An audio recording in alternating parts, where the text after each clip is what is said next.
প্রিয় শিক্ষার্থী আসসালামু আলাইকুম। আজকে আমি আলোচনা করব এক্সক্লুসিভ একটি ভিডিও নিয়ে।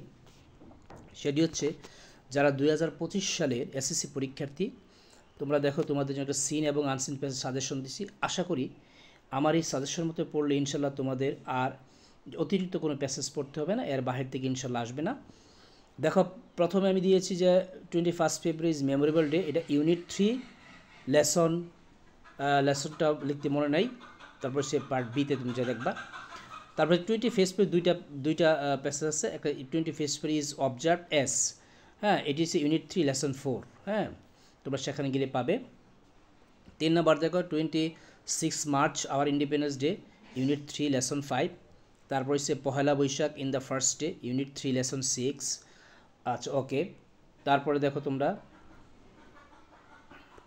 তারপর দিয়েছি আমরা মেহেরজান, ইউনিট 5 লেসন 1।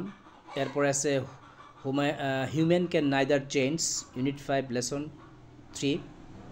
তারপরে আছে জয়নাল আবেদিন, ইউনিট 7 লেসন 1।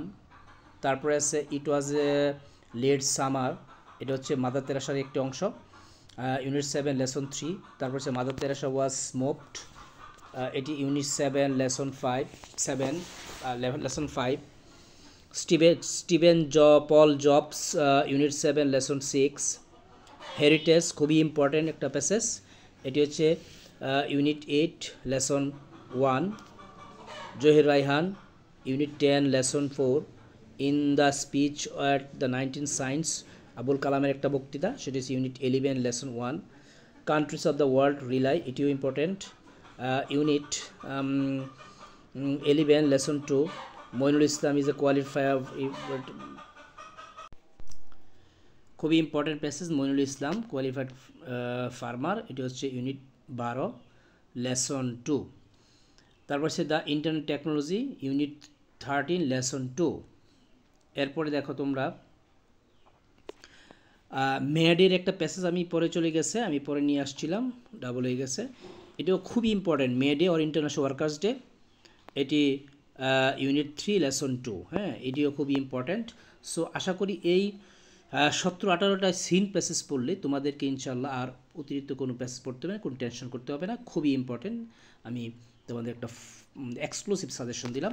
এরপর আমি কিছু আনসিন প্যাসেজ সিলেক্ট করেছি। দেখো,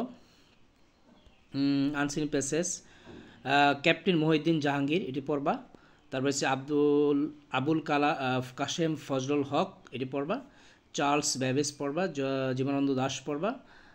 এরপরে দেখো কি আছে, শেরে বাংলা একে ফজলুল হক ইম্পর্টেন্ট, জন মিল্টন, তারপরে হচ্ছে আব্রাহাম লিঙ্কন, রবীন্দ্রনাথ ঠাকুর।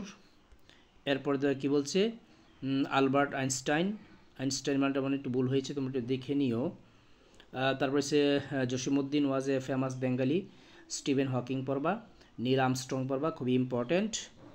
এরপরে আছে হুমায়ুন আহমেদ, মুন্সি আব্দুর রফ বীরশ্রেষ্ঠ, Begum Sufia Kamal, Kazi Nazrul Islam, mount Everest, the Nobel prize. এগুলি পূর্ব পরীক্ষার অভিজ্ঞতা থেকে আমার কাছে এগুলি খুবই ইম্পর্টেন্ট মনে হচ্ছে, আনসিন প্যাসেজগুলি। এগুলি পড়লে আশা করি ইনশাল্লাহ কমন পড়ে যাবে। ওকে, বাই, আজকে